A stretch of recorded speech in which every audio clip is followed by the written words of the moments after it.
recording. Hello, everyone. Welcome to Union Public Library.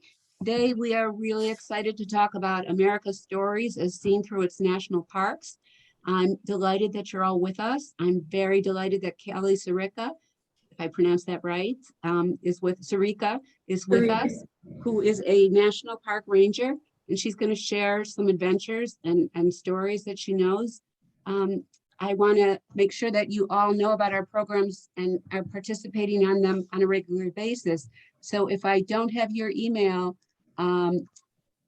please put it in chat and I'll make sure that you get program announcements twice a month so you know what's going on.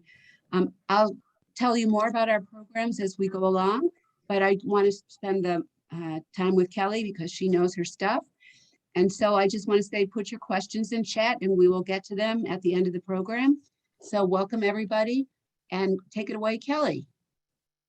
Hello, everyone. So thank you for joining me today. Just a thumbs up or even in the chat. Can we hear me well? I just want to make sure because I'm pressed up right against my air conditioner. So I'll try to speak as loud as possible. Okay, so I'm going to screen share my little PowerPoint for you. And then we'll get started.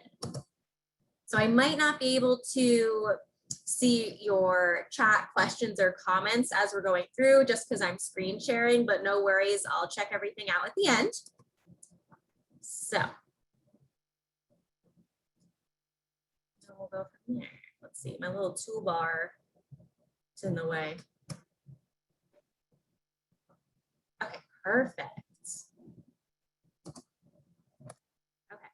Have to make sure there's no technical difficulties. As a park ranger, I'm really good outdoors, not very good with computers. So looks like we're all set to go. So yes, again, I'm Kelsey Sirica and I am a National Park Ranger and I am stationed at Patterson Great Falls National Historical Park. So if you're from the area, you probably have been to the Great Falls, but you may not even know it's National Park. We're kind of a hidden gem in the city of Patterson. So right here, we're going to take a brief tour through some national parks, but specifically, we're going to look at national parks that have a connection to Patterson. How I look at the city of Patterson, there's so many different themes and elements in the history. There's so much there. So what I like to say and what other rangers like to say is Patterson, you can connect to almost anything. So we are going to take a look at, we're going to travel all throughout national parks, but specifically we're going to look at parks that have a special connection back to the city itself.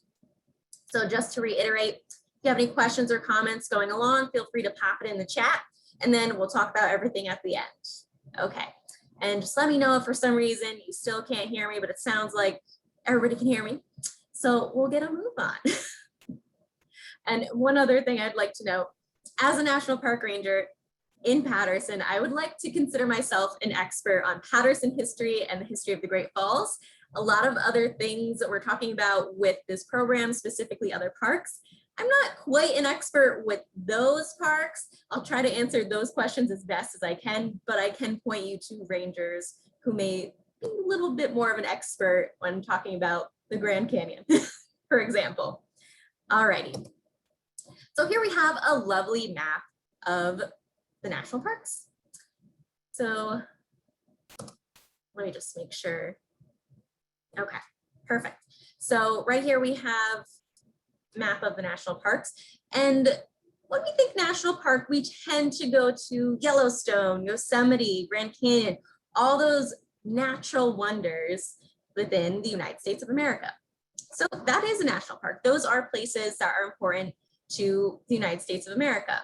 But specifically for my park, for example, we're a national historical park. So all these little bits of little black dots with writing, those are national parks, or I should say, national park units. And we have right now, I say right now because the Park Service is ever growing, there are 423 units in the National Park Service. By units, we have different park designations. So like I said, I'm from a national historical park. So that kind of falls under the umbrella of national parks. But then we have national battlefields, military parks, national reserves and preserves, even parkways. For example, the Blue Ridge Parkway, that is the most visited national park because it's a parkway. There are constantly visitors there. So these are how their designations. There's certain things you have to do to get a specific designation. National parks are considered, for lack of a better term, top tier. And then I guess you could say national historical parks are next. But everything falls into these categories. Even the White House itself falls under the National Park Service, but its special title is the White House.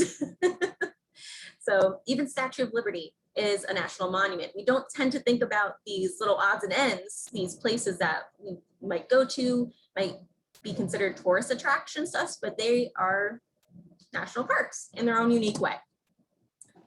Here we have some lovely examples. So just for kind of in the top right-hand corner or left-hand corner, Denali, for example, is not only a national park, but it's a national preserve. So some places are multiple things. So this is kind of a brief little bit of how many natural wonders, and see Mesa Verde down there, historical elements we have of the United States of America, and they're all over the place. So that map I showed you previously, of course, it's the continental US, but we have to consider Hawaiian volcanoes is one, Puerto Rico as well, Alaska, of course, and also US territories.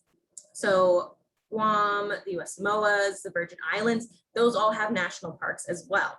So it's not just the 50 states, but in US territories as well.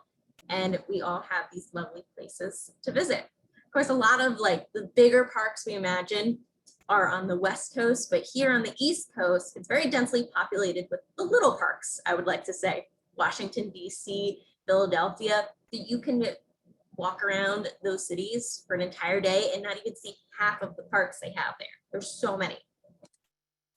So here is kind of the long National Park Service mission statement, but to keep it brief, the national parks are here to protect the natural and cultural resources. So how we, at my park, we're protecting the history of Patterson by being there. So what I'm doing with you this evening is I am spreading the word of the history of Patterson for generations to come, to understand why the city was so significant and important to American history. But places like Yellowstone, Yosemite have these natural bits of land that need to be preserved, and especially the wildlife there. So preserving land for the wildlife, even like Joshua Tree, for example, those trees there, can't really find them anywhere else.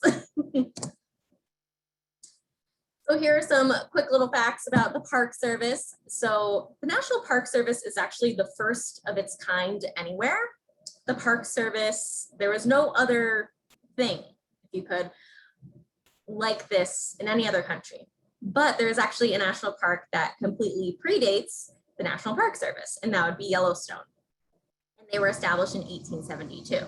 So then came the Antiquities Act of 1906. So this is in the Park Service, and even general, we tend to think of the president behind it all as Teddy Roosevelt.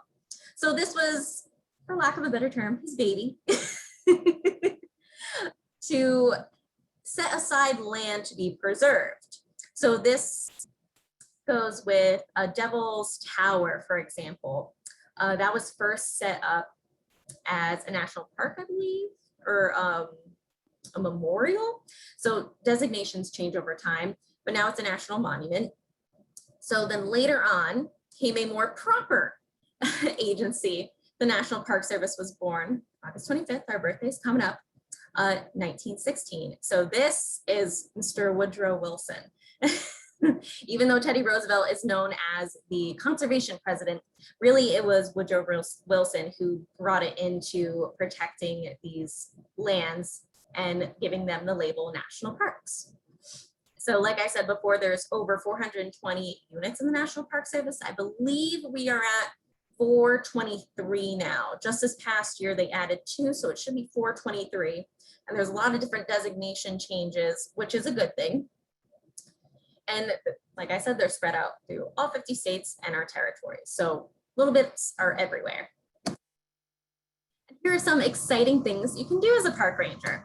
So like myself, I'm in the Division of Education, but we also have wildfire rangers, we have park police, archaeologists, scuba divers.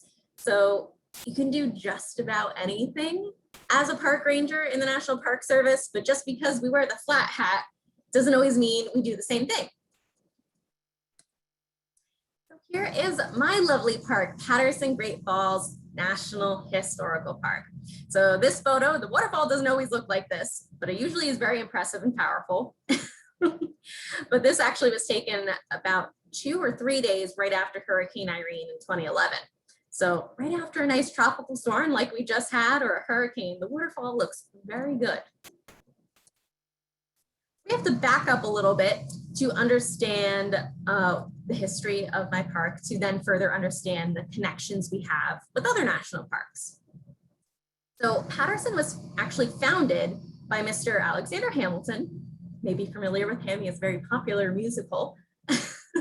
So the idea for this city, it was a planned industrial city. So after the Revolutionary War, Hamilton was given a task as the first Secretary of the Treasury to boost the American economy and do it fast.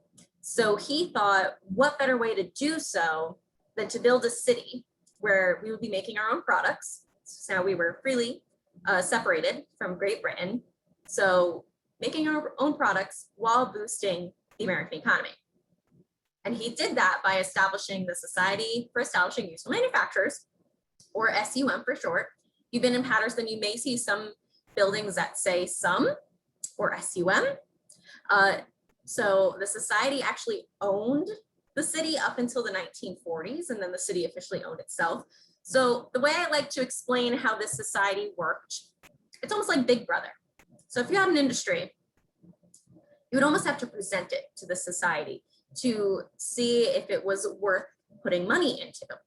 So the society was founded in 1791, and then a year later, 1792, the city of Patterson was officially born. So the idea for Patterson, why Hamilton picked this place, was because he wanted an area relatively close to Philadelphia and New York City. We're pretty much in the middle, if you will, and a great power source. So of course we have the Great Falls, but specifically the power was diverted from the Passaic River, which feeds into the falls. So up in the left-hand corner, you see almost what looks like a canal system. So this is what we call the Raceway.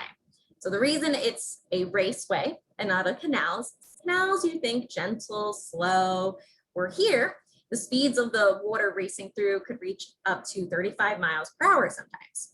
So, and down below, you can see a map of the raceway. It's a little hard to see, but where it enters through, so here are the falls, go down to this little blue line. So that's where it enters through the river. Then you follow all the way down. This whole thing right here is the upper race, then the middle, it's the middle raceway. So it's a 3-tiered system. And then when it juts back out, that's where it meets back up with the river and the lower raceway. So as you can see from the image on the right-hand side, the raceway was made with gravity in mind. So the water would dip down. There was almost like man-made waterfalls throughout, and would turn the water wheel, turning on all the machinery inside. So this was a very successful step forward to making sure the city was sustainable. So we had this great water source, mills and factories were popping everywhere. And later on, they modernized the water power to hydroelectric power. So if you've been to the park before, you may have seen this odd building just sitting in the river right next to the waterfall. And there's this weird sort of humming sound coming from inside. So this is the hydroelectric power plant.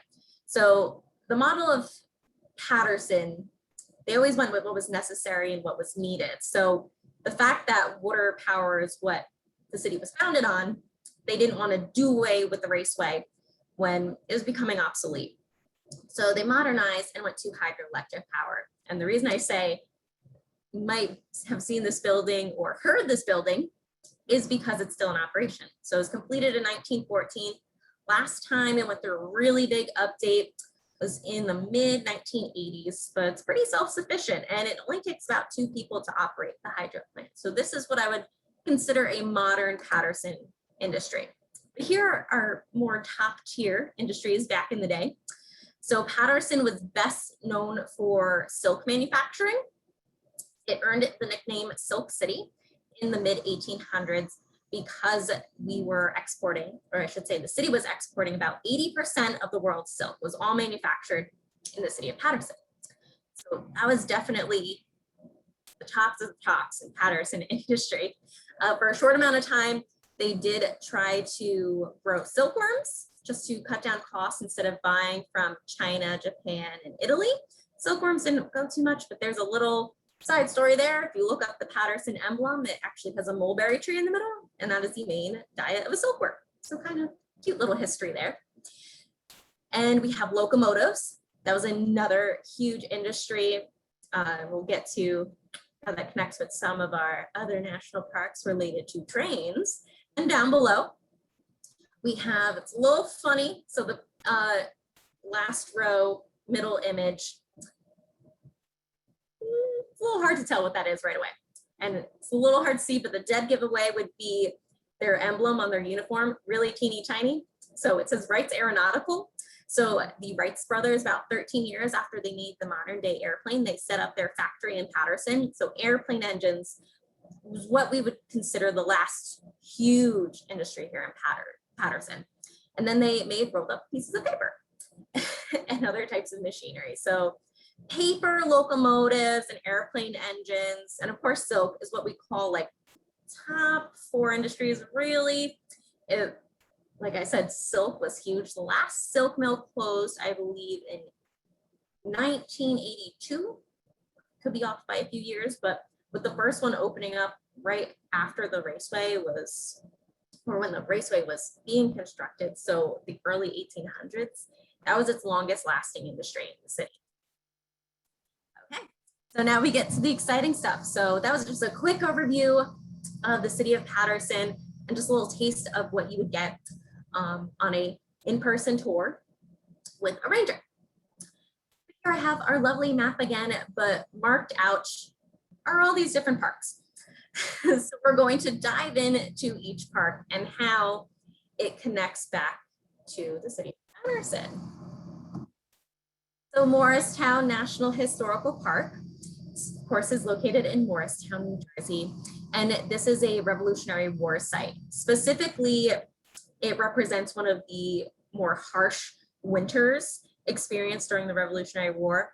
If you've been there, there's what they call the soldier huts in Jockey Hollow. So there's also Washington's headquarters there.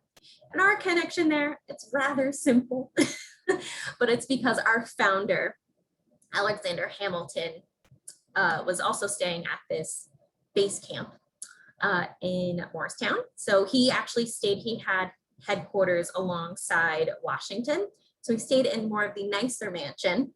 So you'll see 2 different varyings of roles soldiers played, where you had these little rinky-dink soldier huts in Jockey Hollow, but then these tops of the tops generals had this comfy mansion to themselves. So that's our connection with Morristown National Historical Park. And fun fact about Morristown, it is the first national park to be given the title National Historical. So this was back in the 70s. Before that, national parks were mainly to conserve nature, the natural wonders of our countries. Prior to that, there was no sort of park or real designation to a place to preserve American history. So this really changed the path of the Park Service. And then like there were some battlefields, but really this was a story specifically about the Revolutionary War. And this is another simple connection and another close by park.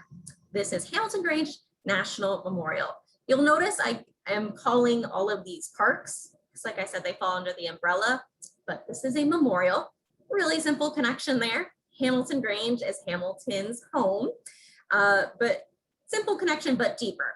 So a lot of the planning process Alexander Hamilton had for the city of Patterson was done within his estate, Hamilton Grange. So you can imagine him sitting at his desk, writing out the plans for the city and how it would be powered by water and all the industry to come. So another little fun fact here. So originally, this mansion was built in Harlem. But just a few years ago, they actually picked up, and by they I mean the Park Service, they picked up the entire home, and it was now sitting in Manhattan.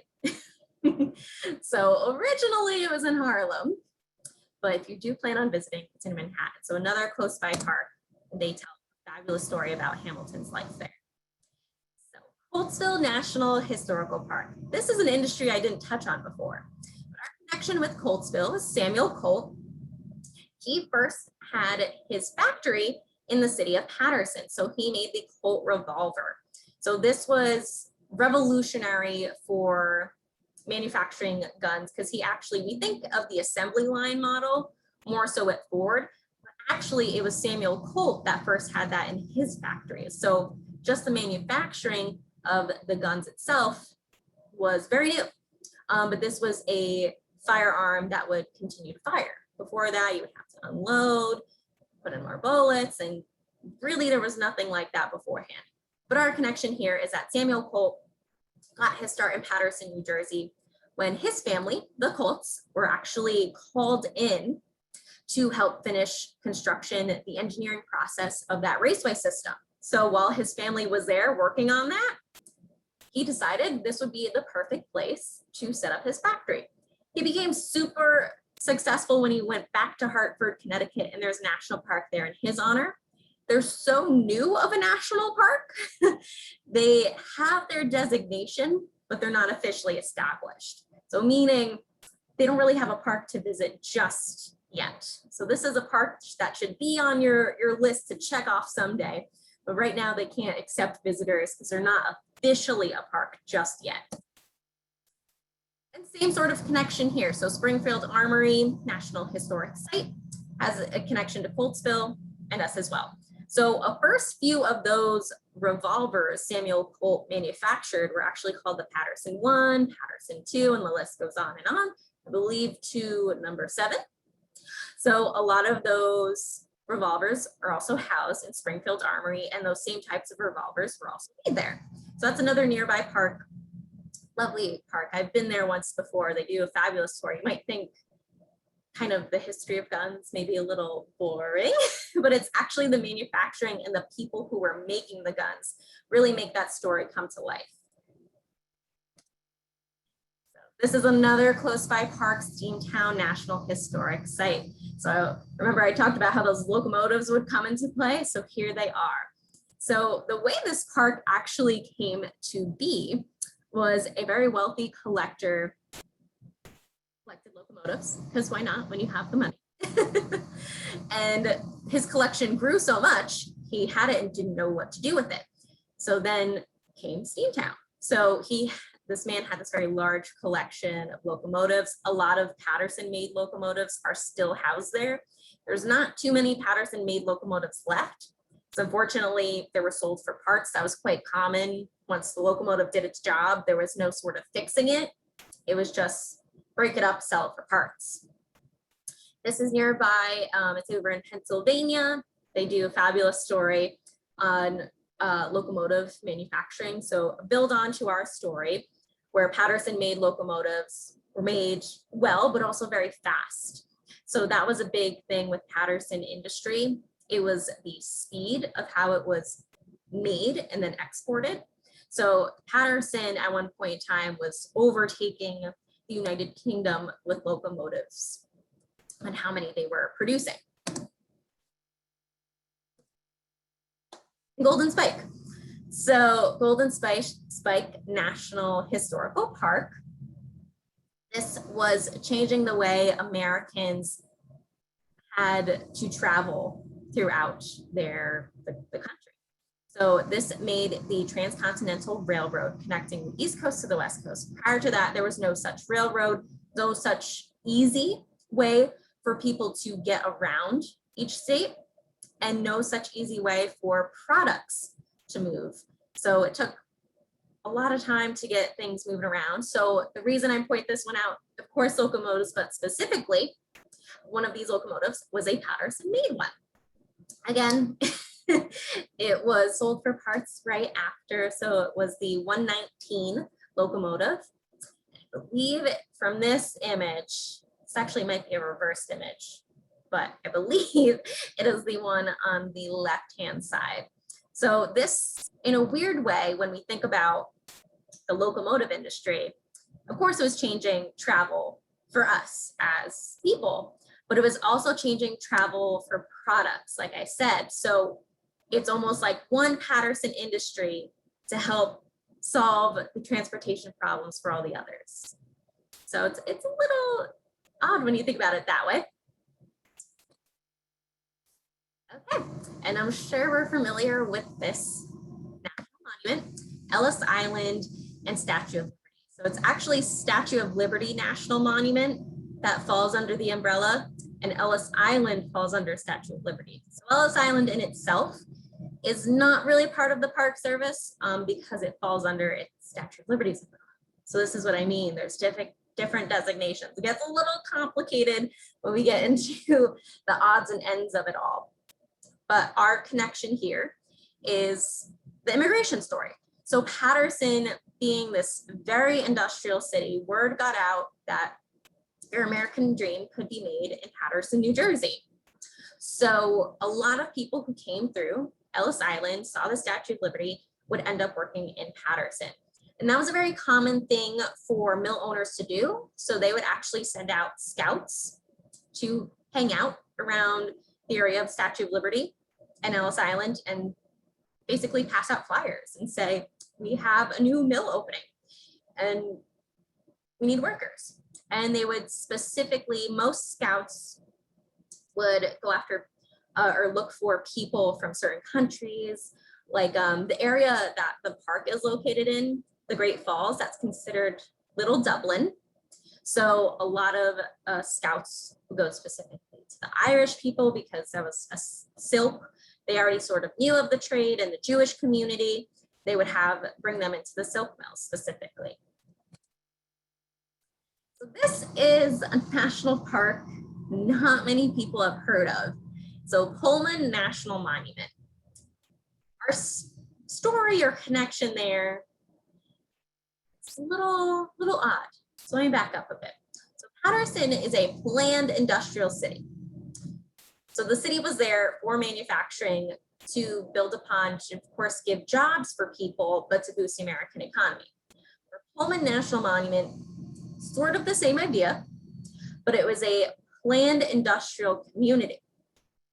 Whereas Patterson, we had a lot of diversity in products, so many different things. For Pullman, they were only making these sleeper cars. So you could see on the side here, right-hand side, that was the only thing they had. So this is more of a differentiating of how planning can go wrong, for lack of a better term. It doesn't always go right. And even with Patterson, basically all the industry moved out in the 80s because they didn't modernize enough. So Patterson went very well to a point with an industry. And if we continued, Patterson could have been a really big technology hub, who knows? Where Pullman, there wasn't enough diversity. And there were a lot of protests there, which was also a common thing in Patterson as work hours were very long. So there were some strikes. But this was the idea of when there's too much of a monopoly and it doesn't go very well for the community, but it went very well for the stakeholders, for those people who were putting money into this community. So a little bit of a stretch of a connection there, but you could see the differentiating of how things sort of go to plan and how, oh my goodness, we didn't plan for this many people on strike. We just developed this community. We didn't know that would happen. This is another New Jersey park. So Thomas Edison National Historical Park. Of course, Thomas Edison has his laboratory in West Orange, New Jersey. Probably familiar with this national park as well. So basically it's his laboratory and his home. So I didn't mention this prior when we were talking about the hydro plant, but sort of our bigger connection there is the hydroelectric power plant was built by the Thomas Edison Company. So not specifically Edison drawing up the plans, but the Thomas Edison Electric Company. And of course, Patterson being this innovative city and Thomas Edison being a big innovator himself, a lot of Edison's ideas. He was also inspired by the power of the Great Falls. A lot of his first movies were actually of like very short clips of the Great Falls. So that's pretty interesting. He was a frequent visitor to Patterson, but that is our little connection there, how the hydro plant got into play, but not specifically Edison himself. He was too busy to plan, so he sent his company to do it. So Rosie the Riveter, this is a long title. Rosie the Riveter, World War II, Homefront National Historical Park. Mouthful. I thought my park title was very long. So Patterson has, of course, this wonderful connection to people in the workplace, but we do also have a connection to women in the workplace. Of course, during war times, women were in the workforce, but prior to that, really in silk mills, at first, it was only women and children who were hired. The men were working more of the large, complicated looms, but it was the women and children who were really employed in these mills to spin the silk on bobbins, to smooth out the silk, to dye the silk. So women in the workplace and children in the workplace were always there in Patterson. In World War II, this is when we go into that deeper connection to the airplane industry. So Wright's Aeronautical, that factory was basically set in place for World War I and World War II. World War II was when that industry was really booming. So they were specifically making engines for the bomber planes. And that was a very eerie time to live in Patterson. Not many other mills were manufacturing as much. Of course, silk was still around, but so really it was just if you're a worker at a silk mill or if you were at Wright's Aeronautical, you can stay late at work, but there was no street lights. There was a curfew. It was very strict. And it's almost, we kind of think about why would they go to that extra length to make things more complicated. And they were also setting out lookout points because word got out that Patterson was this place they were producing engines for the bomber planes. So it gets a little complicated there, but Rosie the Riveter, they do a fabulous story of course, women in the workplace. And they just sort of, there's no really rhyme or reason. They picked this area for the Rosie the Riveter park. So don't think about that too much. Oh dear, my screen froze? Okay, no, we're all good. So I mentioned a little bit when we talked about golden spikes, how this was then a way for Americans to travel to all these different places to explore the rest of the country. Without the locomotive industry, national parks may not have been what they are today. So we have to back up a little bit, but here right in front of you, you see we have Grand Canyon, Yosemite, Glacier, Sequoia, even Yellowstone. Without the Patterson locomotive industry, there was no way, no really fast way, like I said, they were made well and fast, for Americans to travel to these places. So when the Park Service was first talked about to get more initiative for people to respect these places, very wealthy people were basically sent on trains, almost like a cruise, if you will. And they were told to explore these wonderful places. And by them going there, they saw there was a great need for funding. There was a great need to preserve these areas. So this is our little bit of a stretch of a connection, but not quite, because without this mode of transportation, the Park Service may not have come till many years later. So just the quick little facts about these few parks. So Glacier National Park has over 700 miles of hiking trails, 26 glaciers in the park. So the glaciers, a lot of them have been around since the last ice age, some of them about 12,000 years old. So it's a very wonderful park. I've heard, I've never been there myself, but I've heard you need a few days there to really appreciate it. I have sequoias. So sequoia trees, of course, they're the biggest attraction there, if you will. can live up to be 3,000 years old. Now, they're these massive trees. It's actually the tree on our emblem here, on our national park emblem. And the bark can grow to be about 3 feet thick, and some trees are as tall as a 26-story building. So again, another national park I need to get myself to, because I can imagine just looking up at these massive trees. Yosemite. So Yosemite is our third national park, and this is really what sparked the idea of preserving more land. So of course we had Yellowstone, but really it's Yosemite. There is just so much diversity within it itself. They have over 400 species there, and so that's including plant life, animals, specifically let me get this right, the Sierra Nevada red fox, which was something thought to have been going extinct or already extinct, was spotted just a few years ago.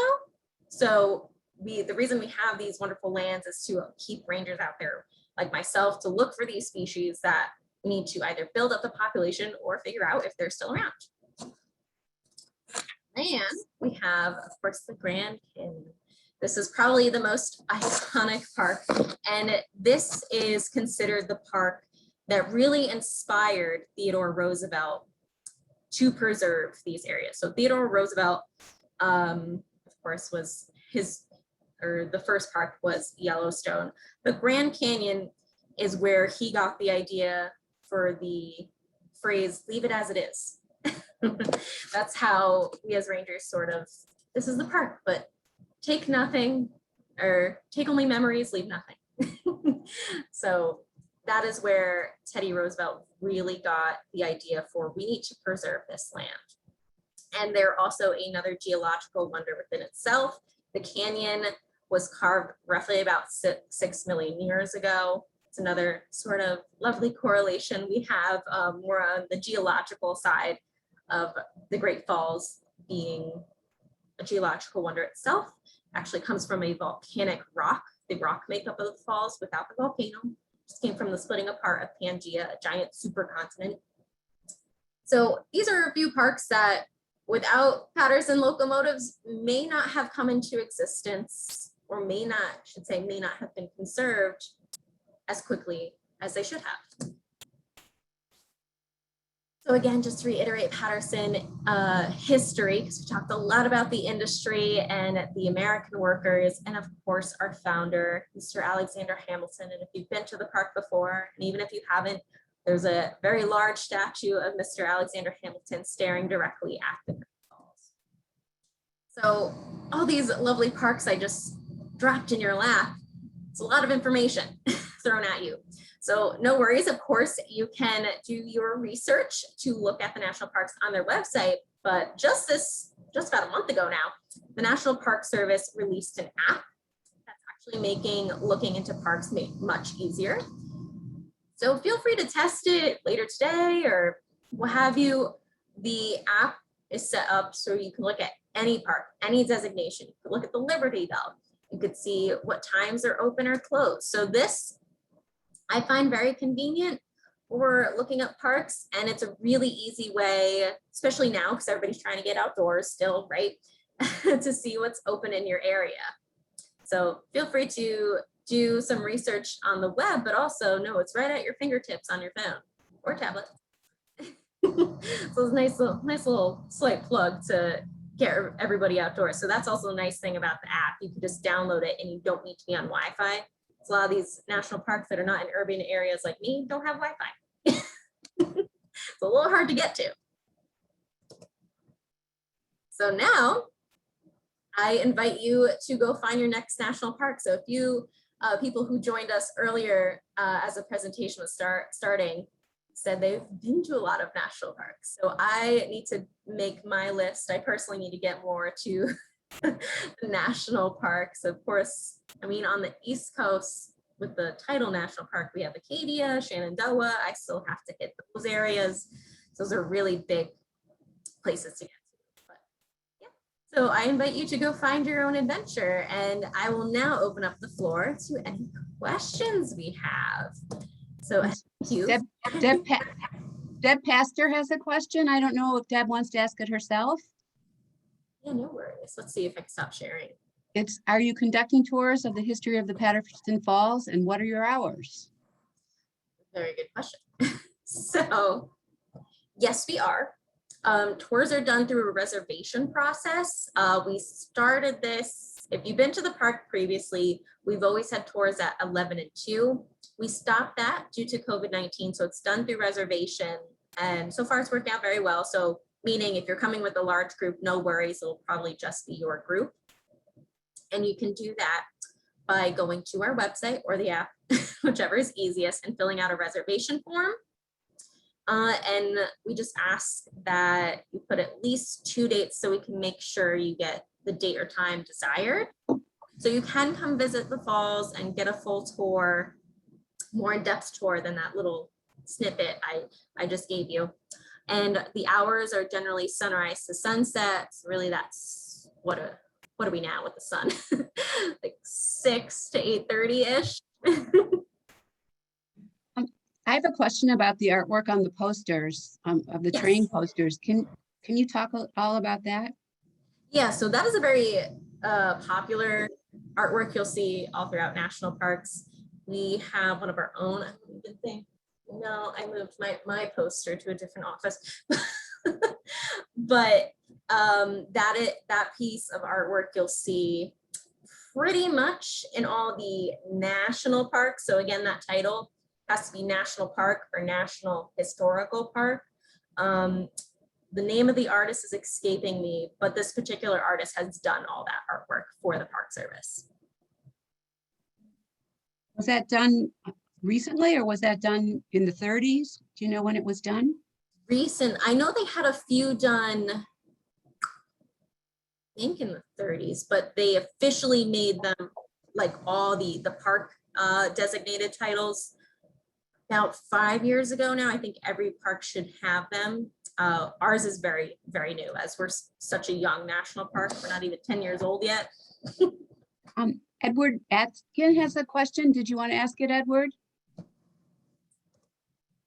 How familiar are you with the Gateway National Park kayaking program out of Jamaica Bay?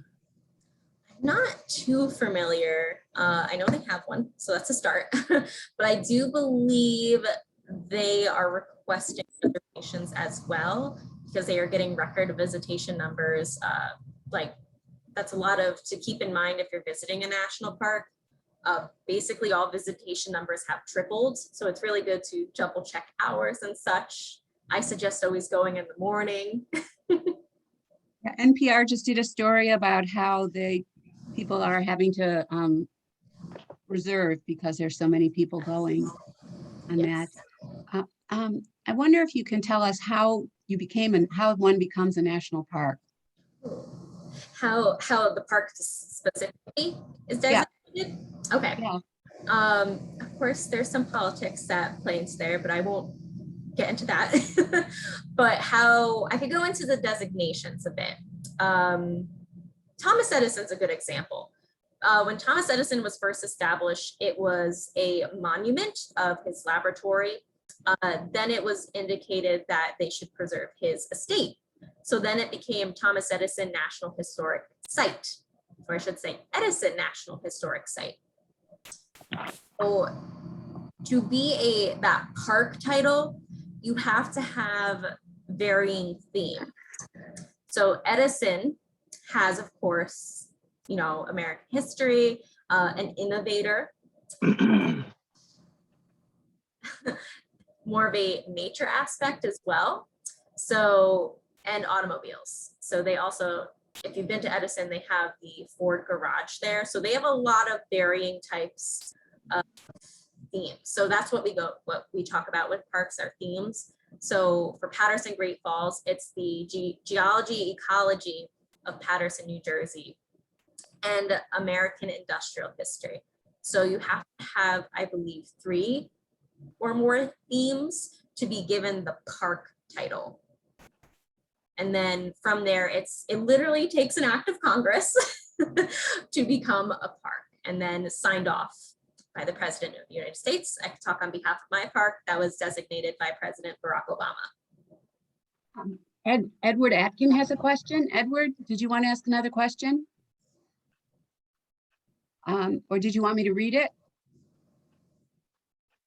Edward says, and Johnny's next. So Johnny, you can unmute yourself. They have free kayak paddles and excursions on Wednesdays to Friday. They got a grant from Coca-Cola for 35 kayaks. They paid half the salaries of 2 lifeguards for 2 years. They got an additional 20 kayaks. They also have weekend tryouts. So tell us again where that is, Edward. Or do you know, Kelsey, where that is? So Gateway has varying sites, and I believe we were talking about Jamaica Bay, but Sandy Hook, sure you may have been there. That falls under Gateway National Recreation Area. So it's sometimes parks within themselves fall under their own umbrella. It gets a little complex, but I've actually never been to Jamaica Bay. Sandy Hook I frequent a lot. That's one of my favorite national park places. Johnny, do you have a question? Yes. Can you hear me? Yes. Oh, you mentioned about the Pullman, I guess that's Pullman Park, or was that a Yes. museum? All right. Is So that the one that's at Liberty State Park? No, Outside of Chicago, I think. Chicago, yeah. Oh, okay. Because there was a railroad car that's up at Liberty State Park that looks very similar to the one that you're sitting there up near the stadium, up near the station. Yeah, it could very well be a Pullman. Like I said, that was their industry, and that was huge. Okay, all right. So a lot of the older cars will probably be teeny tiny, but you'll see it says Pullman. So I should look into that. Has there ever been any kind of controversy about somebody trying to become a national park, someone pushing for national park? And not so much a controversy. There are national parks that are no longer national parks. For example, like Teddy Roosevelt, he was just going national park crazy, just designating monuments, memorials, and whatever. So that's actually a good point there. When I talk about parks, that title takes a literal act of Congress, but what I would call smaller memorials, monuments, things like that, just a president can sign off on it. So believe to date, Barack Obama has established the most during his term, but of course, Teddy Roosevelt. So a lot of his sign-offs are no longer parks. They're just no longer there, or they're completely different designations. So not too much difficulty becoming parks, but no, some places they're a little easier to not be parks anymore.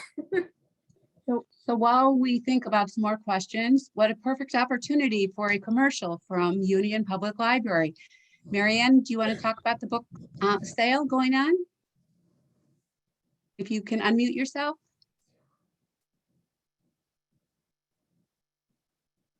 Marianne, can you unmute yourself? Okay, yeah, I just did. All right. Right now at the library, we're having a book sale. It's an ongoing book sale. We don't have no end date in sight up now. That you could fill up a bag of books for $5. It's for adult books. We have young adult books and children's books. And there's fiction, nonfiction, CDs, books on CDs, DVDs. And it's a great sale. A lot of things are available, and I'm continually putting out new merchandise. So you could check back every so often, see if there's anything new that you like. And the proceeds of the book sale goes towards purchasing museum passes for the library, sponsoring some of the programs, and the prizes for the summer book reading club. Great. And we are not taking donations at this time for the book sale, but keep in touch with us because someday we will be. And if you call the library, we'll tell you where to send them. There are 3 ways to find out about the programs and resources of Union Public Library, and you do not have to live in Union to take part in them. They are like us on Facebook, check our webpage, and best of all, sign up for our newsletter. And you can do that by putting your email in chat, or by calling the library, or by going to the website. So I encourage you to do that.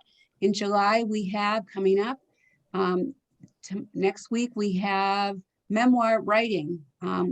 The summer theme is Tales and Tales, the animal tales and tales. And so we are reading 2 memoirs and having 2 sessions on writing your memoirs. Memoir writing is next week. And then we also have a program on finding a job after COVID. Then we have one, I'm sure everybody here will come to the library for. It will be a live on-site presentation on introduction to improv. And I can hardly wait to see what David Armenio comes up with, because I'm sure he'll be really great. Next month, we have letters from Oscar Hammerstein as part of the Library of Congress presentation. We have lots going on, so I don't want to go on too much about that. Somebody asked if we can get the slides. Kelsey, will you share your slides with us? And Yeah, I can send them to you. And then I'll send them to everybody else. I always send a follow-up email. So if you don't get a follow-up email from me within a week, it means I don't have your email address, and call the library and get it to me. So speaking of David, David asks, do you want to unmute yourself, David, and ask? Sure. What is the process of becoming a park ranger? So that is a very good question. I can give you my story of becoming a park ranger. I'm not what you call the usual story though. So at first, fresh out of college, I started volunteering and interning with my local national park, Patterson, Great Falls. And then I fell into place there. I worked with AmeriCorps and was stationed at the Great Falls. Then I became a seasonal ranger. Seasonals usually work 4 to 6 months throughout the year, and then they can hop over to another park for an additional season. But right now I became a permanent ranger. So meaning Patterson is my park. So that's not really the usual process, just because I got my foot in the door rather quickly, volunteering and interning, where I know some rangers that are forever seasonals, and that's honestly a great way to travel and see all national parks, just hopping from season to season. But basically, a degree is really necessary to climb up that ladder, where I specialize in, my degree is in environmental science, where the other rangers I work with have American history degrees. So those are the varying elements I talked about. So you can do almost anything. Doesn't necessarily need to be one of those 2 degrees, but undergrad is pretty necessary to have a permanent position like myself. Rita asks, once the site loses its national park designation, what happens to it? Is it still managed by the National Park Service? And I apologize for asking that question. I'll go back to that. Is there a process to become a park ranger? So let's say somebody graduates and says, I want to become a park ranger. Then what happens? There's a bit of a process. It depends, like that slide I showed before, like the varying park rangers, what you want to do. So there's a very long training process if you want to be park police or park law enforcement, where I'm in the Division of Education and Interpretation. So for me, I actually still have to go out to a training in Grand Canyon, but because of COVID, everything got pushed back. I was supposed to go a few years ago. So there are certain trainings you need to be certified in your division. We also, so at my park, we now have a new maintenance division. It's made up of 1 person, but that's okay.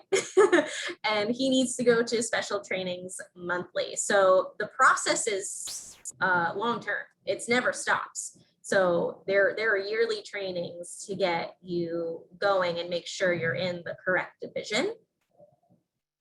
Rita asks again, once a site loses its national park designation, what happens to it? Is it still managed by the Park Service? And then I'm going to ask Ed if he has a question after that.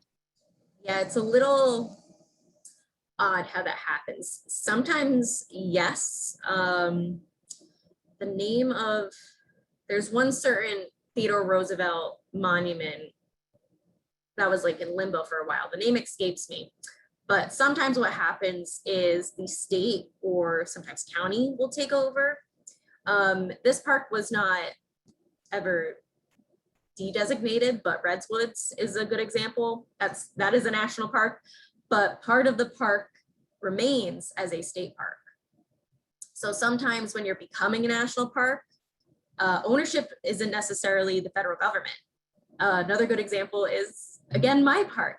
Everything at the Great Falls, the park boundaries itself is still owned by the city of Patterson. So the Park Service is there, but we don't own anything. That's not our land, technically.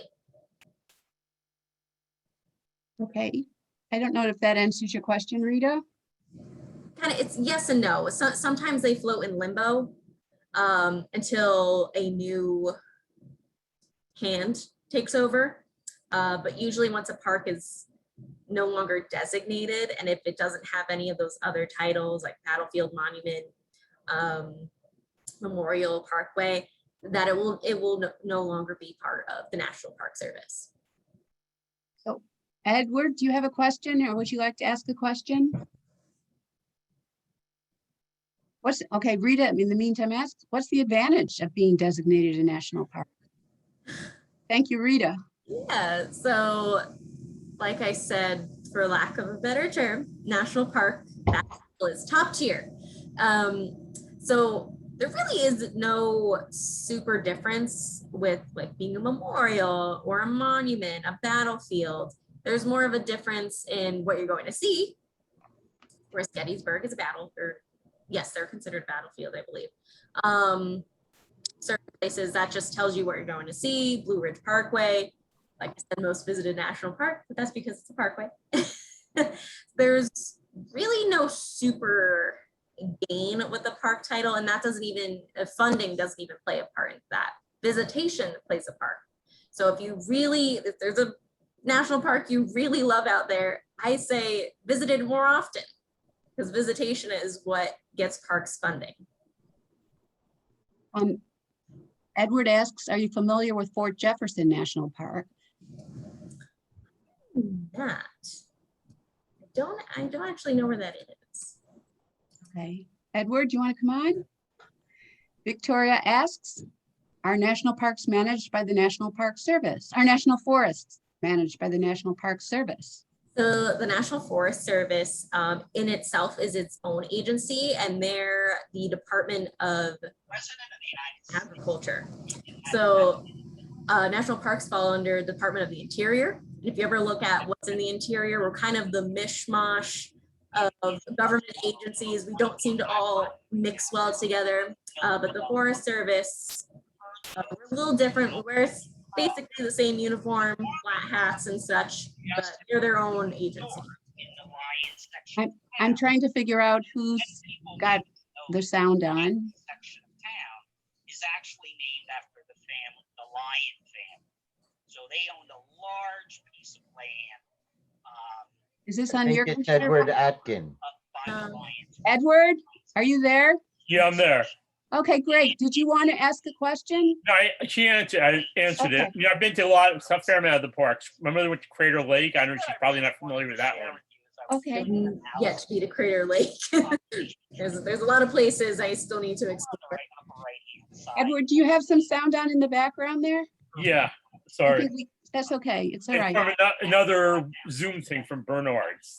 Okay, so if you can either cut that out or mute it. So Okay, I'll try to.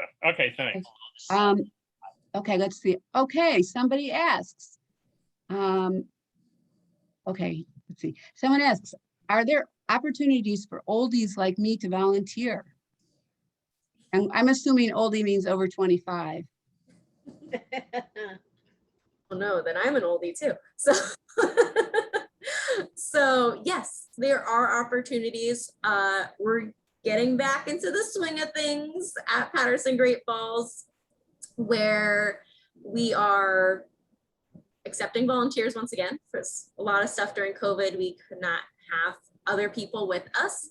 So there are a lot of opportunities. I suggest reaching out to us directly to the park via email, either by our website to contact us, that little tab on our website. And you'll probably come to me. I'm one of the volunteer coordinators at the park, but there are a lot of different things we could do. we just ask that you find what speaks to you. We're not going to try to find the volunteer position. We want you to tell us, and we'll figure out where we can put you. You have some examples of ways people volunteer? Yeah, so we have 3 weekly volunteers, so they're always with us. One person, she loves everything nice and neat, so she enjoys picking up trash in the park. That is her go-to. She just likes to see it squeaky clean. We have another volunteer who hosts a story time over the weekend, usually in good weather. But she grew up in Patterson, and she tells different stories of what it was like as a child in the 1950s in the city, what she would do for fun, and how she actually used to work in some of the factories there. She used to work in some old nail polish factories. So what they would do, not always the most environmentally friendly, but we got to learn from those stories. And we have another volunteer that assists us with our tours. So some volunteers will do kind of what us rangers do and give more shorter tours. And he's also our in-house photographer. So those are our volunteers we see every week. But we have some people that come once a month and when kind of drop-ins, what have you. Kelsey, can people contact you directly if they want to volunteer? Sure thing. Yeah, that's totally fine. So I'll give you your contact information in the follow-up email. Yeah.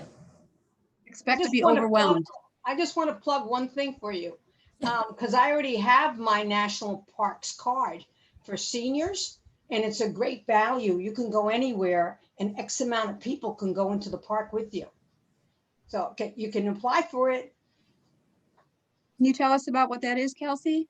Yeah, so it's called the America the Beautiful Pass. And some parks have a fee to enter. Like Sandy Hook, you pay by the car. Thomas Edison, you pay per person, I believe now. They used to do it have per family, but I believe it's per person again. And what that pass does, it's a one-time fee, and that'll get you in with you. And I believe it's now 3 people, if not a carload. It depends on the park. So I would suggest researching the park before you can see if you could get in totally for free. But usually it pays for your entrance fee and if there's a tour fee. And some parks will give you discounts within their little gift shop as well. Now I'm talking about the senior pass. That's different. You know, if you're a senior citizen, that's different. Yeah, so that's also the one-time purchase pass. Actually, you don't have to purchase it anymore, I don't believe. Or no, it's the, getting confused because there's It used to be $10. I'm going back Yeah. so many years ago, but I don't know what it is now. America the Beautiful Pass spiked up a little bit, but not all too much. Yeah, the senior pass, the park closest to me, not our park because we're a no fee park, you can get it at Thomas Edison. That's where I got mine. Yeah. So is that information on the website? Yeah, that you could find at specifically the overall national park website. You can do it online. I find it a little easier if you go directly to a park because you can get it that day. Yeah, Pastor, could you tell us about your experience with the free New Jersey State Park Service Senior Citizen Pass? Yeah, because I travel a lot all over the country, and I make sure that I have my senior citizen pass with me because I've gotten into a lot of national parks with that card, and I've brought people with me. So it pays to actually get it and use it. Deb, are you out there? You can help us out? I'm gonna say on that one, try and figure it out on the website, and if not, call your local library and we'll work it out with you. Figure out how to travel across our beautiful country. Is there anyone else who has any questions, or is there time for one more plug? If you live, work, or go to school in Union, you can get a library card, which is the greatest thing in the whole world. A Union library card, there's nothing like it. I have to come up with some better lines. Deb Pastor says, I got the application of their website. I sent a copy of my license and they sent me a card in 2 weeks, only good for NJ Parks. Right. So I'm gonna do it. I hope you all do too. I want to really thank you for being here on this hot, sticky night. Hope you are all enjoying some cool breezes, man-made or otherwise. Kelsey, thank you so much. You and I talked about this maybe 3-4 months ago. So, Yeah. Thank so you I for appreciate you coming through doing for this. us all. Yeah, And- this was a pilot on our end too. So thank you for being my guinea pigs. Oh. I hope you enjoyed it. If you read the comments, there are very good comments. I also, I'm going to end the meeting, but I'm going to ask anybody who wants to stay on to just stay on and either talk with Kelsey, and we'll do that for 5 minutes. I'm going to end the recording right now, if I can coordinate that.